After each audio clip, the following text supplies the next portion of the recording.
Hello दोस्तों, आपका स्वागत है मेरे चैनल मिस कंटूरिया में। तो आज के वीडियो में हम इलास्टिक वाली फ्रॉक की स्टिचिंग करेंगे, जिसका कटिंग का वीडियो हम पहले ही वीडियो में दे चुके हैं। तो चलिए स्टार्ट करते हैं। तो सबसे पहले हम आस्तीन का लुक तैयार करेंगे। तो यहाँ पे हमने अपनी आस्तीन ले ली है। इसकी मोहरी पे हमें 2-2 इंच का निशान लगा लेना है और फिर हम इन निशानों को आपस में मिलाकर एक सीधी लाइन खींच लेंगे इस तरह से। फिर दूसरे आस्तीन को भी हम इसी पर रख करके इसमें छाप लेंगे इस तरह से, और उस पर भी हम निशान लगा लेंगे। निशान लगाने के बाद हम एक लंबी पट्टी लेंगे जो कम से कम 1 इंच चौड़ी।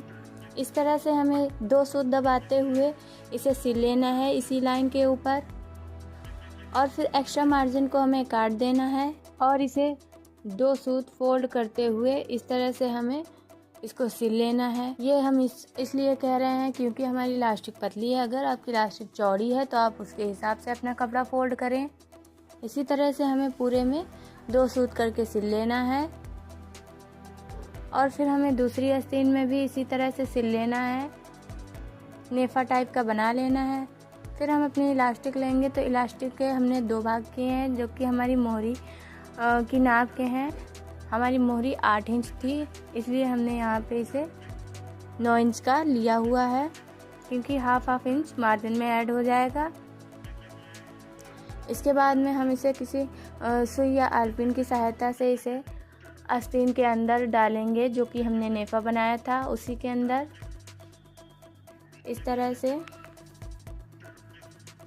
तो इसके बाद हम बॉडी पार्ट तैयार करेंगे। तो सबसे पहले हमने यहाँ पे बैक पल्ला लिया हुआ है। इसके हमें नेक की चौड़ाई वाले पार्ट को सिल कर पलट लेना है इस तरह से, और फिर उसमें पट्टी सिलन चला लेनी है बहुत ही फिनिशिंग के साथ में। फिर हम फ्रंट पल्ले की स्टिचिंग करेंगे नेक की चौड़ाई वाले हिस्से को। तो यहाँ पे हम स्वीट हार्ट शेप दे रहे हैं। फिर हम इसमें कट लगा लेंगे, स्वीट हार्ट शेप दे देंगे और फिर इसकी स्टिचिंग कर लेंगे।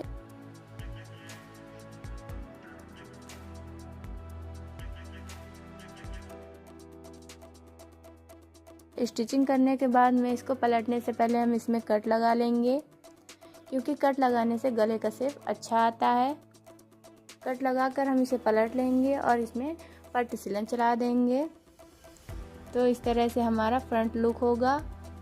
तो यहाँ पे आप देख सकते हैं कि हमारे स्वीट हार्ट शेप के बीच में स्ट्रेट लाइन आपको क्लियर समझ में आ रही है। अगर आपके कपड़े में नहीं है तो आप बीच का निशान लगा लें पूरे में, और फिर इसी पे हमें कच्ची सिलन चलानी है, जिससे कि हम चुन्नट बनाएंगे। आप चाहे तो यहाँ पे इलास्टिक का भी इस्तेमाल कर सकते हैं, लेकिन हम यहाँ इलास्टिक का इस्तेमाल नहीं कर रहे हैं। इस तरह से हमें कच्ची सिलन मार कर इस तरह से चुन्नट बना लेनी है।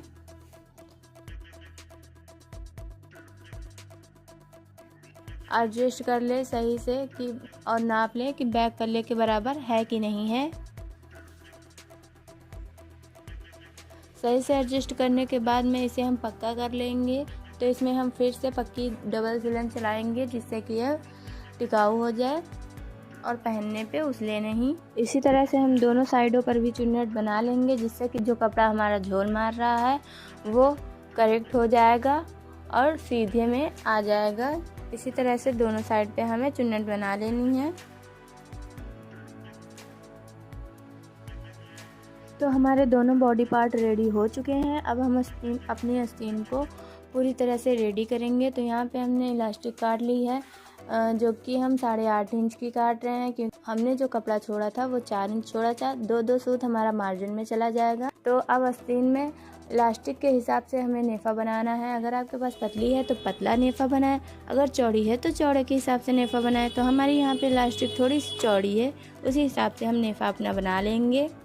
दोनों आस्तीनों में इसी तरह से नेफे को बना लेना है और फिर इसमें इलास्टिक हमें डाल देनी है किसी सुई या फिर आलपिन की सहायता से।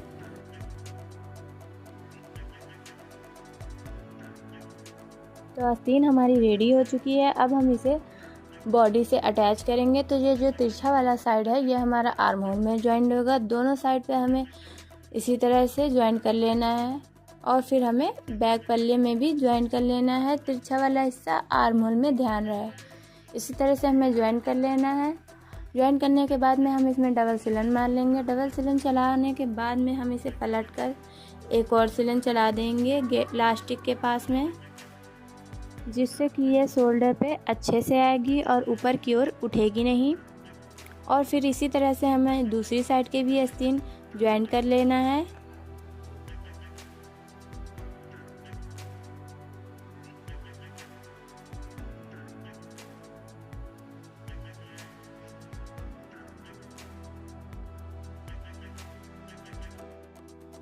इसी तरह से हमें चारों साइडों पर टाँकी लगा लेनी है। सिलन चलाने के बाद में इलास्टिक के ऊपर ध्यान रहे, इससे हमारी इलास्टिक ऊपर की ओर उठेगी नहीं।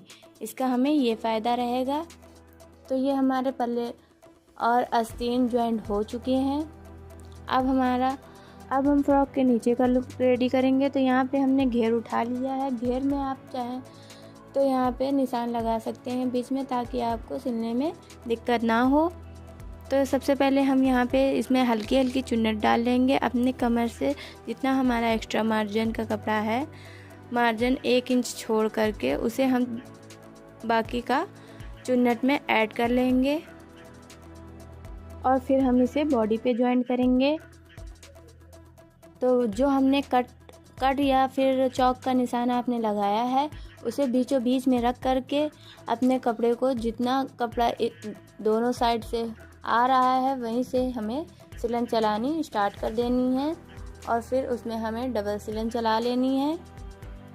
इसी तरह से दूसरे पल्ले में भी हमें दूसरे घेर को भी ज्वाइंट कर लेना है। बीच वाला निशान बीच में रख करके दोनों साइड पे जहाँ से हमारा कपड़ा आ रहा है वहीं से हमें सिलना स्टार्ट कर देना है। अगर आपका मार्जिन कम आ रहा है तो आप घटा बढ़ा भी सकते हैं। इससे आपको बीच से लेना देना नहीं है, बीच का निशान बीच में ही रहेगा। इसके बाद हम फिटिंग का निशान लगाएंगे। तो हम यहाँ पे चेस्ट का निशान 16 पे लगा रहे हैं। इस तरह से हमें सेंटर लेकर के 16 पे निशान लगा लेना है। फिर हमें कमर का निशान लगाना है। तो कमर का निशान हम 14.5 पे लगा रहे हैं। सेंटर का निशान लगा करके यहाँ हमारा सेंटर ऑलरेडी बना हुआ है। इसके बाद हम मोहरी में निशान लगाएंगे 3.5 पे, क्योंकि ये इलास्टिक है और ये पहनने पे बढ़ेगी भी, क्योंकि हमारी मोहरी 4 इंच है और हम यहाँ पे 1 इंच कम करके निशान लगा रहे हैं। निशान लगा करके हम यहीं से सिलना स्टार्ट करेंगे। अपने फिटिंग के निशानों को लेते हुए उन्हीं पे हमें सिलन चलानी है। इसी तरह हमें दूसरी साइड पे भी सिलन चला लेनी है और चुन्नट वाली जगह पे हमें ध्यान रखना है कि चुन्नट सही से आए और बॉडी टू बॉडी अटैच हो, ऊपर नीचे ना हो। इस तरह से हमें सिलते हुए घेर के साइड में आधा इंच का मार्जिन रखते हुए नीचे उतर जाना है और फिर हमें डबल सिलन भी चला लेनी है।